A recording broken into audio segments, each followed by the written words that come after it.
All right, so it turns out the U.S. isn't the only place where politics can feel like a flying circus. Meet Count Binface. There he is. He is the sole challenger to Nigel Farage, the leader of the UK's Reform Party. You've seen him on the campaign trail with Donald Trump. He is running for the parliamentary seat that Farage just gave up. Farage, the guy on the right in this video right here, is currently under investigation for millions of pounds of gifts he's received from wealthy backers. He's denied any wrongdoing. But he quit Parliament in order to trigger what is called a by-election out there. It allows him to sidestep the investigation to, in his words, allow voters to judge his actions, instead of the, quote, liberal establishment, which he claims is hell-bent on destroying him.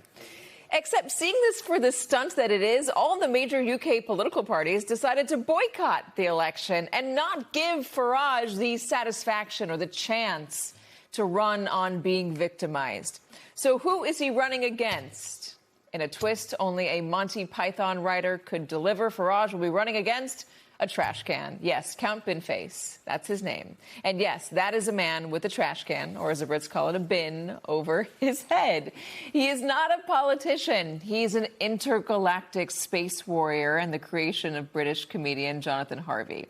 And this is not his first race. You might remember him from previous elections, such as former Prime Minister Rishi Sunak and Boris Johnson, or Theresa May, back when he was Lord Buckethead. That's how I remember him, frankly. He spoke yesterday with the BBC. Why would an intergalactic space warrior want to stand to be the MP for Clacton? Why not? It's a good question. Tell me about your manifesto. What can you offer the people of Clacton? Have you ever been there? No, because I understand from the current incumbent that is part of how you do the job. So I deliberately stayed away. Is that how it works? I will tailor my manifesto to the local area as always. But most of my national policies will remain.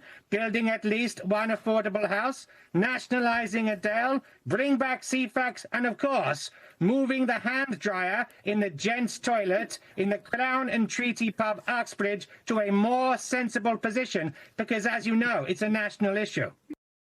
Listen, in the UK, there are jokes like this in a lot of elections. Again, he was Count Lord Buckethead before he was Count Binface. So this is not unusual.